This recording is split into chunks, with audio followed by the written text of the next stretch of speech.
परम भक्ती म्हणजे आत्मस्थिती आणि परमार्थाचा शेवटचा टप्पा म्हणजे परमात्म्याच्या अनुभूतीची हृदयातली अवस्था. तसा जगताचा अनुभव आहे, देहाचा संबंध आहे, तसा नित्य परमात्म्याचा संबंध आहे आपला. अनित्य देहाशी आपण संबंध वाढवला,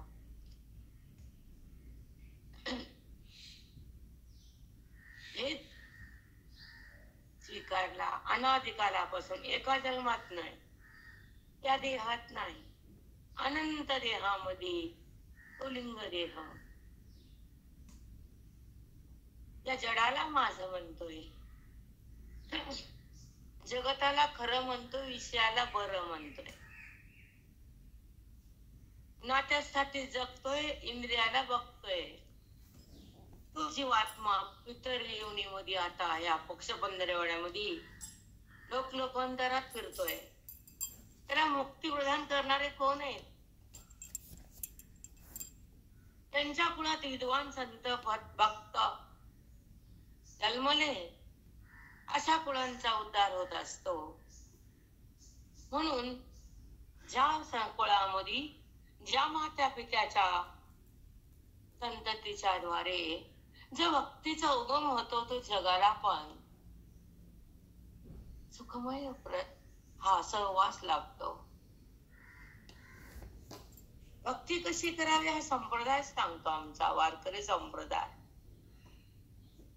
नामामध्ये बेधुंद होणं आणि भक्तीचा रस घेणं, अंतःकरण शुद्ध करणं आणि विठ्ठलाला पाहणं, आणि विठ्ठल होणं म्हणजे ज्ञान आहे.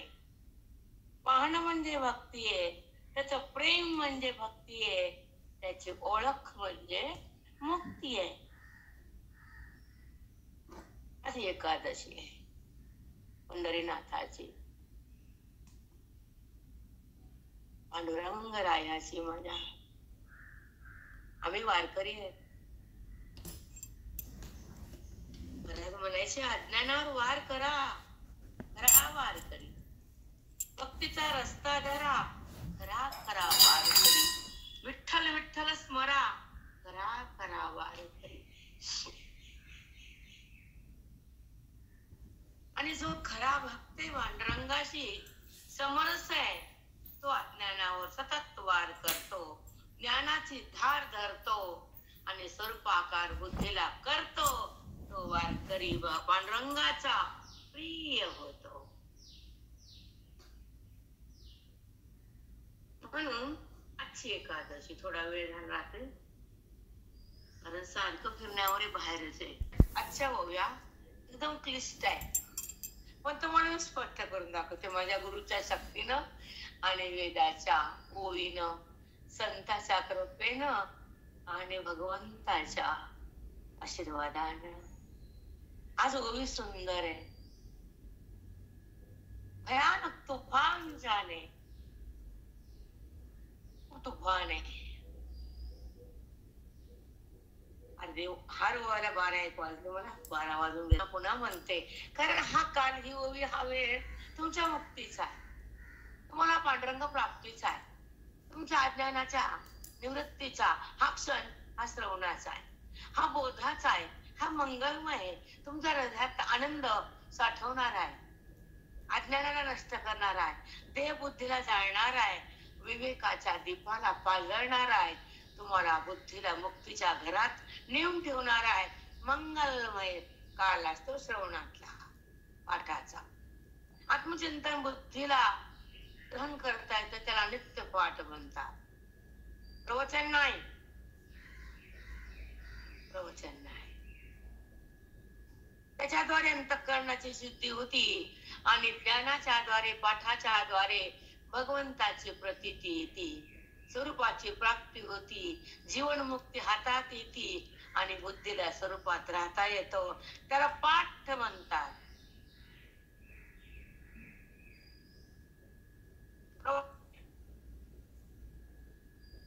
रामकृष्ण हरी. साष्टांग सद्गुरु माऊली. पाठीराख गुरु असतात, ते फुलवतात, तिथं मन डुलतं, हृदय हलतं, कारण तिथं भगवंताचं सानिध्य मनाला मिळतं. आनंद काय हे भोगायला येतो आणि दुःख संपून जात, त्याला ब्रह्मानंद म्हणतात. ब्रह्मानंदामध्ये दुःख नसतं, भेदभाव नसतो, अज्ञान राहत नसतं, वृत्ती बेभान असती आणि पांडुरंगाचं सानिध्य असतं.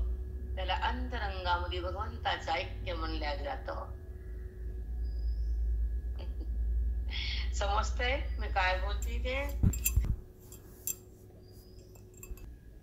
आणि 16व्या अध्यायामध्ये भगवंतानं जे एक योगी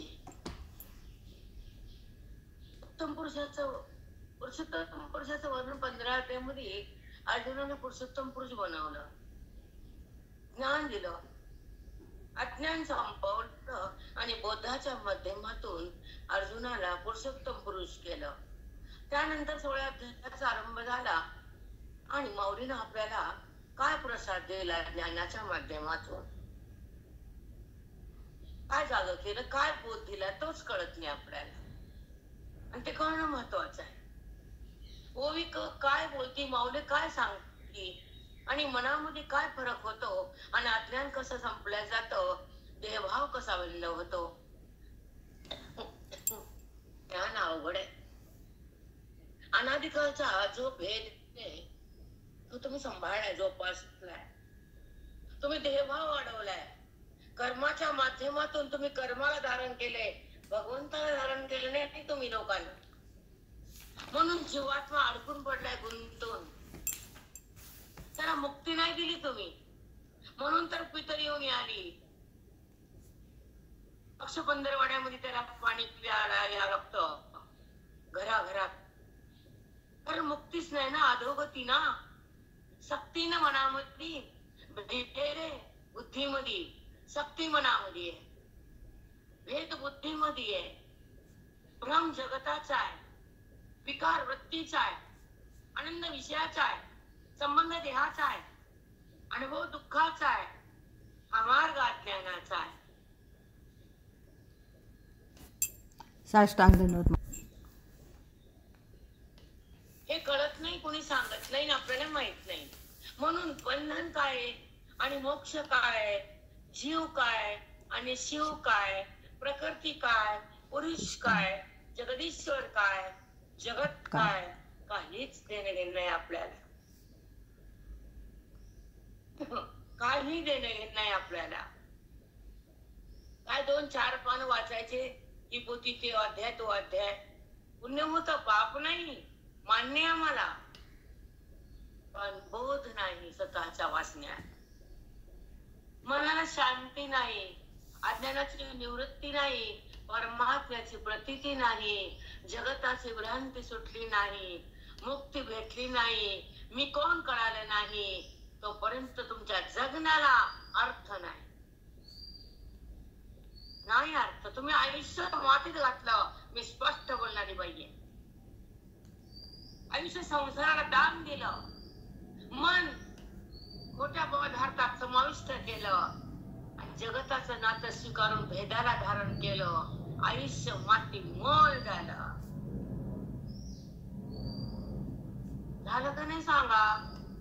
त्या तर देहाला माझं म्हणायचं नाही आणि भेदाला ठेवायचं नाही, अज्ञानात जगायचं नाही, वृत्तीवर यायचं नाही, विषयाकडे जायचं नाही, प्रारब्ध भोगल्याशिवाय कुरकुर करायचं नाही.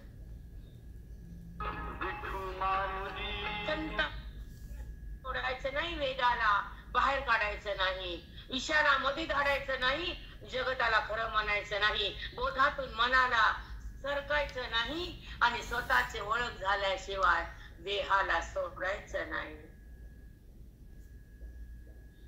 भगवंता तुझी ओळख, तुझी प्राप्ती, तुझी मुक्ती, तुझी आत्मस्थिती दे आणि ह्याला घेऊन जा. कधी बी नाही, कधी पण नाही, पण तुझी प्राप्ती होऊ दे, तुझं अनुसंधान मला बघू दे, तू माझ्या सोबत आहेस, त्याचा ऐकण्याचा अनुभव मला बुद्धीत तरंगू दे. हे नातं, हा देह, हे जगत बुरा आलेलं आहे, सगळं बुरा. तिथं तुम्ही शिरा जायचं इथे जगतामध्ये अनंत काल नाही जगायचे. सोन चांदी सोनं प्रॉपर्टी लेकर बकर बोकर तुमच्या सोबत जास्त काल नाही. तर तुमच्या सोबत परमात्मा आहे. तुम्ही परमात्मा आहे. मग अनात्म्याला माझं म्हणणार मन बेधुंद झालंय आणि संसारात तुम्ही घाण टाकलंय आणि स्वतःला छान म्हणतात. काय मातीचं छान आहे तुम्ही.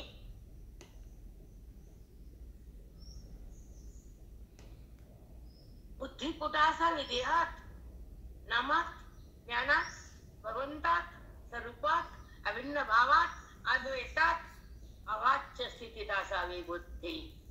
परमस्वरूपामध्ये विलीन करावी बुद्धी. आनंदात मग्न व्हावी बुद्धी. अंतःकरणाचा बाध व्हावा.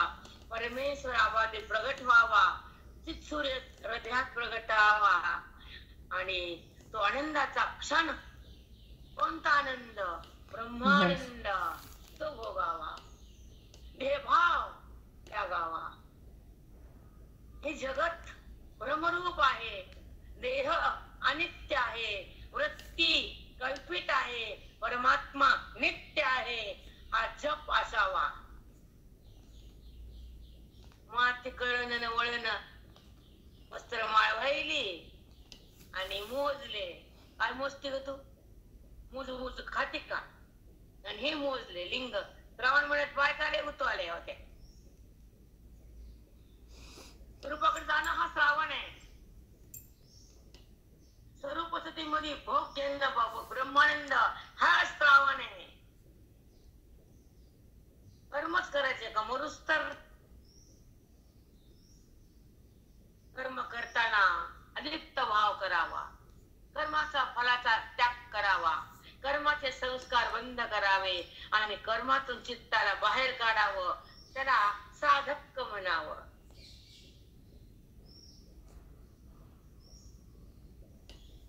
नाचू नाचू बाया बाबा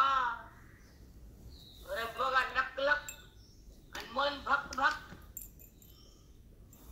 भक्त काढा. काय गड्या गड्यावर गड्या बायाच्या पाठवतात. जिथल्या तिथं डब्या, अंगठ्याच्या डब्या, लॅकिटाच्या डब्या. त्या सोनाकडे गेले का पिनामध्ये आमटा घालून ठेवल्या. तुटडी म्हणजे काय ग? म्हणजे आई म्हणजे काय छोट्या ह्याच्यामध्ये अंगठ्या ठेवू नये. देहाला माझं म्हणू नये. शब्दाच्या आकड्यात अडकू नये आणि भगवंताचा नाम विसरू नये. त्याचं ज्ञान सोडू नये. त्याचा अभेद अप्राप्त केल्याशिवाय जगू नये.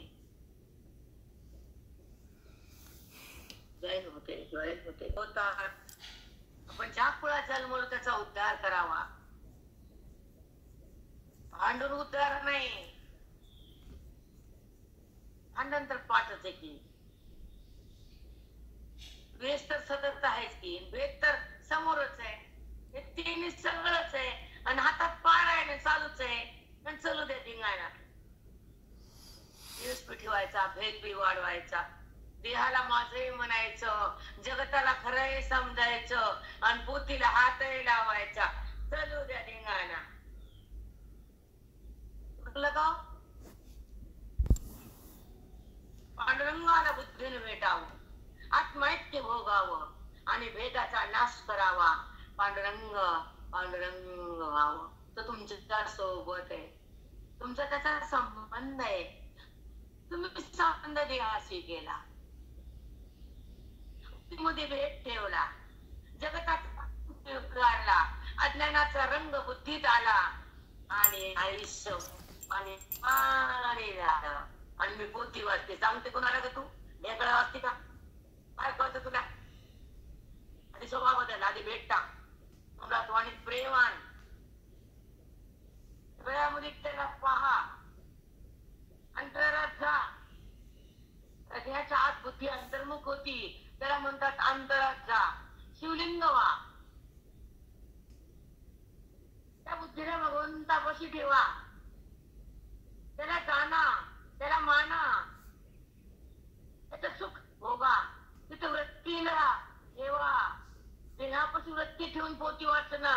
ते देवाला माहित बाप्पा काय माप आहे ते.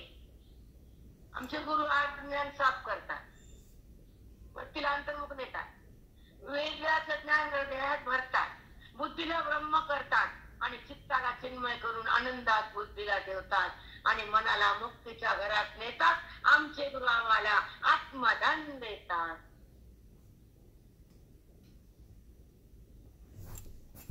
आपले श्वास आपल्या चिंतनात, आपल्या ओळखीत अभिन्न भावासाठी ठेवावे.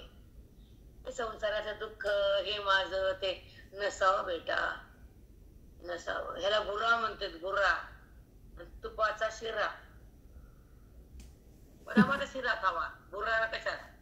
बरोबर शिरा म्हणजे आत्मचिंतन आणि गुरा म्हणजे संसार.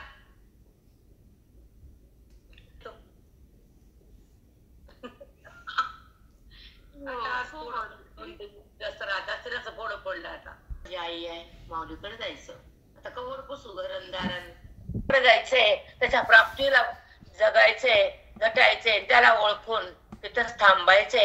हे देहभावाला त्यागायचे, आत्मरंगात रंगायचे, स्वरूप स्थित बनायचे, माझ्या पदावर मला राहायचे, आत्मलिंगामशी पशी थांबायचे, त्या देहाला सोडून जगायचे, वृत्तीला मोडून ईश्वरापाशी जायचे, माझ्या स्वरूपाला मलाच पाहायचे, आनंदात राहायचे, परमपदाला शिवायचे, वृत्तीला त्यागून बघायचे आणि परमतत्वामध्ये थांबायचे. हा बाणा असावा. माझं आयुष्य कुणासाठी मी सुरगाळणार नाही, माझा वेळ कुणाचा पापाला देणार नाही. घड्याळाचा काटा दिसला की तिथं फेकून द्यायचं, नीट निघाले. ते घर लेकर बघा बघत बसा. आपण 1 मिनिट थांबवतो, ते 1 सेकंद नाही. ते गोष्ट फेकलं त्याला बघा, घर लावा, दार लावा, पोरं सांभाळा, किल्ले घेऊन जावा. आपण किसको नाही डरते. ते अभी भी नाही, जभी भी नाही आणि कभी भी नाही, कभी भी नाही. आपण दिला तो काय परमार्थाचा आहे, मुक्तीचा आहे, भगवंताच्या सोबत राहण्याचा आहे, वेदाला पाहण्याचा आहे, आत्मरंगात रंगण्याचा आहे. तुझ्या संसारात वापड घालायची आम्हाला आवड नाही. गडूळ पाणी कोणी प्या, नासके आंबे कोणी खा, देवावर कोणी या, बद्धता कोणी भोगा. आम्हाला नाही भोगायची बद्धता. आम्हाला आमच्या आयुष्याची तपश्चर्या करायची, बोधाचा रंग चित्ताला भरायचा, वेदाचं अंग प्राप्त करायचं, गीतेचा संग सतत ठेवायचा, अद्वैताचा भोग भोगायचा आणि द्वैताचा नाश करायचा, आत्मप्रकाशात यायचं आणि संसाराला चुरगाळून फेकून द्यायचं. तर त्याला चगळायचं का? त्याला विष. संसार विष आहे, परमार्थ अमृत आहे. ते सोडून इथं बसूय, पट्टे पुचायला तुमचे आणि चमचे मोजायला. वा वा वा, मोजा, तुम्हीच मोजा. आता अध्ययन आणि ओळी. भेद नदीची दोही थडी, ओरडत विरह वेडी, बुद्धिबोधू. तुम्हाला एक शब्द बी कळणार नाही. आपण त्याचं विवेचन करू. ते मला समजायला खूप वेळ लागलाय. तुम्हाला मी क्लिष्ट ओवी आहे, तुम्हाला स्पष्ट करून दाखवते. त्याच्यामध्ये एक एक शब्दाचा भावाचा फुलोरा फुलल्यानंतर माऊलीचं मनोगत बुद्धीला कळतं, तर बुद्धी ब्रह्मपदावर जाती, देहातून भिन्न होती. ही अनुभवाची स्थिती, ही वेदाची संपत्ती, ही आत्मारामाची प्रतीती.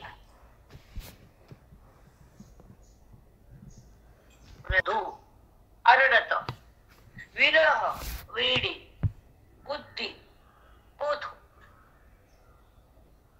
बुद्धी आणि बोध हे 2 पक्षी सांगितले. आरडायलेत हे चक्रवाक पक्षी आहेत, ते जोडप आहे. एक जर बाजूला गेलं तर ते टाय टाय टाय आरडतात. चक्रवाक पक्षाचं वर्णन केलं, रूपक केलंय आणि बुद्धीचं ओरडणं सांगितलंय. बुद्धी म्हणजे चक्रवाक पक्षी आहे आणि ती ओरडती. त्याच्यामध्ये बुद्धी भेद आहे, वेदाचाच बोध आहे, अभेदाचा बोध नाहीये. ह्या भेदामुळं चक्रवाक पक्षी हा जीव रूप आहे, ज्या रूपाची बुद्धी स्थिती आहे आणि त्या बुद्धीमध्ये भेद आहे आणि बोध आहे, पण भेदाचा बोध आहे. हा भेदाचा बोध नाही. म्हणून तो एक असून दोन झाला.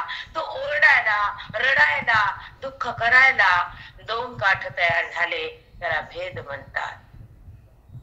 त्याचं जोडपं तुटलं, त्याला भेद म्हणतात. दोन काठावर दोन थांबले, चक्रवाक पक्षी एकमेकाला बघून दूर गेलं म्हणून ओरडायले, दुःख करायले. तसा अनात्मा अनादिकालापासून अज्ञानाच्या भेदामुळं बुद्धी भगवंतापासून दूर गेली. जीव दुःखानं विक्रांत झाला, ओरडायला ओरडायला ओरडायला. रामकृष्ण हरी. तुम्हाला माग सांगितले, मागचं कारण पहिलं लागणार नाही पटकन, म्हणून पुढे गेले मी शेवटी. ऐका, आरडत विरह वेडी. विरह म्हणजे दोन बाजूला गेले, भिन्न झाले. तसं आपल्या नात्यातलं कुणी गेलं तर आपल्याला मरणांत दुःख होत, विरह म्हणतात त्याला. मग तसं बुद्धीचा आणि भगवंताचा विरह झाला. बुद्धी भगवंतापासून दूर गेली, मग ती दुःख भोगायली, ओरडायली. चक्रवाक पक्षाचा जोडप दोन एकत्र असतात. एका काठावरून तिकडे गेले, पाण्यावरून ते बाजूला आले, तर ते एकमेकाला बघून मोठे मोठ्याने आरडतात. भेद बघा, बुद्धी बोध. त्या बुद्धीला बोध कुणाचा? देहाचा, जगताचा. भेदामुळे बुद्धीला देह माझा वाटतो, म्हणून ते दोन झाले. जीवात्मा भगवंतापासून दूर गेला आणि ओरडायला लागला, दुःख सहन करायला, दुःखामध्ये तळपळ तळपळ करायला, तगमाग. आता कसा करतोय पाठीमाग येऊ आपण. चला. शब्दाची या असकडी, भेद नदीच्या दोही थडी. भेद नदीच्या दोही थडी. भेदाची नदी तयार केली तुम्ही.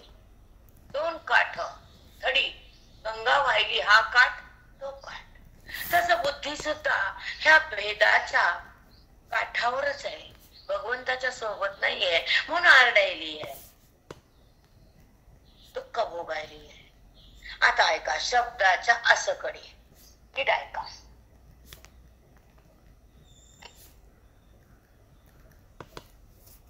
शब्दाची असकडी, भेद नदीच्या दोन्ही थडी. बघा आता, शब्दाच्या असकडी म्हणजे बुद्धी आणि बोध हे दोन पक्षी. बुद्धी आणि बोध हे दोन या शब्दाच्या बोधात अडकलेले, भगवंतात नाही अडकलेले. डबल घेते, कारण मला हे ओवी सांगचा पुढे जायचं नाही. आजचा पाठ गेला तर गेला, चालेल. पण हा भेद फार कठीण आहे. भेदाचा नाश हा भेदाने, भेदाचा नाश वेदाने, भेदाची निवृत्ती बोधाने. भेद संपलेला हा श्रवणानं कळतो आणि भेद वाढलेला संसारामुळे वाढतो.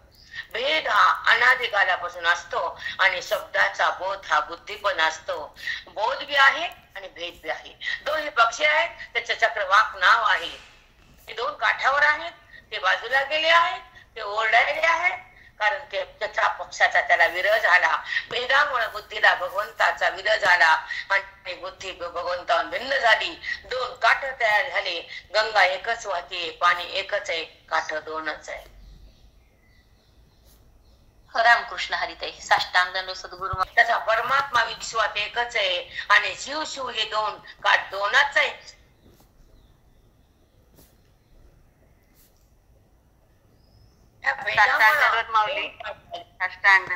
त्यामुळं बुद्धीमध्ये भगवंताचं अंतर तयार केलं, त्याचं नाव भेद. पण ज्या भगवंताचा स्पर्श सतत आहे, संबंध रोज आहे, क्षणाला बुद्धी भगवंतापाशीच आहे, पण तिनं देहाचं नातं स्वीकारलं, भेद. भगवंतापासून बुद्धी दूर गेली, विरह. शब्दामध्ये अडकली, शब्दाच्या असकडी. खूप शब्द छान आहे.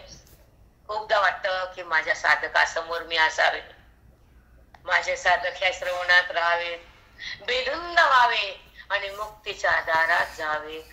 ते पांडुरंग पांडुरंग व्हावेत.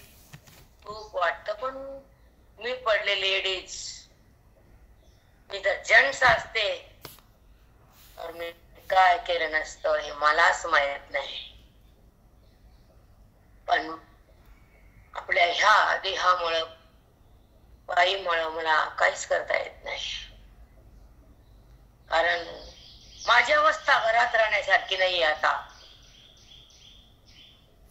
संसार करणं, घरात राहणं माझ्या बुद्धीचे अवगत नाही म्हणा. हे आता अभ्यास, साधक, चिंतन, सतत आत्मचिंतनासाठी श्वास वेचणं हे माझं कर्तव्य आहे. साधकाला ज्ञान देणं हे माझं जीवन आहे आणि अज्ञानाला संपवणं हा माझा प्राण आहे. परत नको उरलेला श्वास फक्त भगवंतासाठी. पण मला माध्यम नाही, मला सोबत नाही, मला कुणाची साथ नाही. त्याच्यामुळं मी काय ते मला माहिती कुठं आहे ते. कारण माझं आयुष्य, माझ्या आत्ताची अवस्था त्या घरात बसून नाहीये.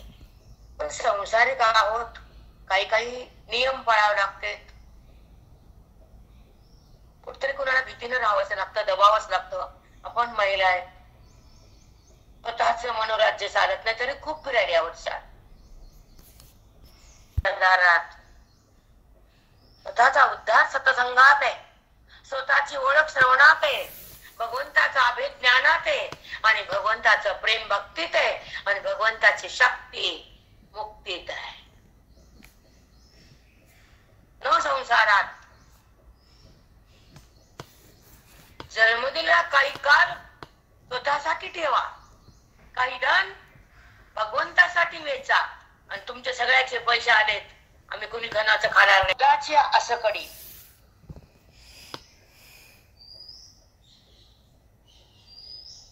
बुद्धी आणि बोध हे शब्दाच्या द्वारेच तयार होतात. तर आसिकडी म्हटलंय. शब्दाची असकडी, ह्या शब्दाचा बोधामध्ये मन आहे का भगवंतात मन आहे? बुद्धी आणि बोध हे शब्दाचा साह्यानं जो उत्पन्न झालेला बोध तो बुद्धीत आहे. आणि तो जीव पक्षी, हे पक्षी चक्रवाक पक्षी येतं. मग आता पुढे सांगते. भेद नदीच्या दोन्ही थडे, हे भेदाची नदी वाहिली आहे. सतत सतत सतत बुद्धीमध्ये भेदाची नदी वाहतीये. मी आणि देह, मी आणि प्रपंच, मी आणि वृत्ती, मी आणि गुण, मी आणि जगत, मी आणि ईश्वर. हे भाव तुमच्यापाशी आहे की नाही? चला मला पटा. नदीची तोही तडी, याला सांगायला तुम्ही समोर लागतात. जाऊ दे, याला काय धाव देता येत नाही, प्रपंच करावाच लागतो. आपण गृहस्थ आहेत, तुम्ही घरी बसून ऐकतात, धन्यवाद. काही स्वयंभू वेद आहे, कोवी प्रत्यक्ष माऊली आहे. माऊली काय सांगतात ते बघूया, काय बोलतात हे ऐकूया आणि त्यासारखं बुद्धीला परिपूर्ण करूया. शब्दाची असकडी, शब्दाची असकडी ऐका. म्हणजे बुद्धी आणि त्या शब्दाचा बुद्धीमध्ये येतात साठलेला बोध. बुद्धीमध्ये त्या शब्दाचा साठलेला बोध असं कधी म्हटलं त्याला. मग ते हे पुढे काय झालं? भेद नदीच्या तोही थडी, दोन काठ तयार झाले. पुढे ऐका. अरडत विरह वेडी बुद्धी बोधू, अरडत विरह वेडी, हे दोन पक्षी दोन काठावर झाले. चक्रवाक पक्षी अलग झाले. बुद्धिरूपी पक्षी परमात्म्याच्या बोधापासून, ज्या ईश्वराच्या सत्तेपासून दूर गेला. हा एक काठ, तो एक काठ, दोन काठ झाले म्हणजे भेद सिद्ध झाला. एकच परमात्मा आहे, दोन कसं? मग दोन म्हणजे उत्तर मीमांसा, पूर्व मीमांसा. धर्मशास्त्र भगवंताचा साकार रूप, नामरूप आणि भगवंताचे यथार्थ रूप दुसरा काठ. ज्ञान पहिला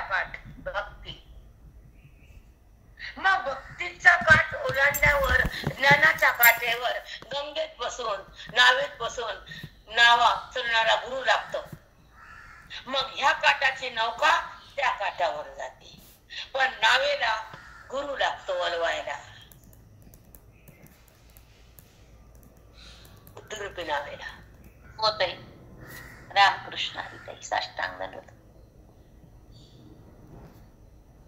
त्या ज्ञानाच्या नौकेमध्ये आपण साधक बसलोत तर चिंता नाही. ज्ञानोबारासारखे गुरुसारखे गुरु आले महाराज तर आता डगमगायचं नाही, नाव बुडणार नाही. त्या काठाला नेऊन सोडणार गुरु. द्यायचं नाही, कशाची चिंता करायची नाही. देहभाव उरजायचा नाही, आत्मभाव सोडायचा नाही. मी कोण कळाल्यावर प्रपंचासाठी रडायचं नाही. देहबुद्धीला वाढवायचं नाही आणि अंतरंगातून बाहेर यायचं नाही.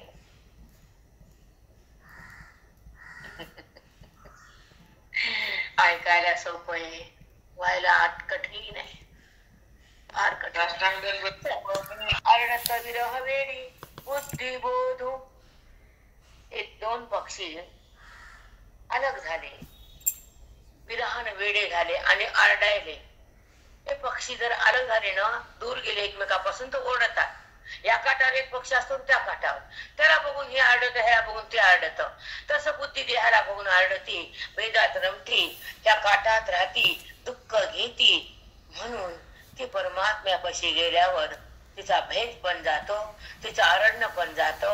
आणि तो चक्रवाक पक्षी जो दोन काठावर गेले एका ठिकाणी येतात, बुद्धी मधला भेद जातो, अभेद तयार होतो, तो बोध परमात्म्याचा येतो आणि बुद्धी परब्रह्म होती आणि त्या भेदाचा नाश होतो,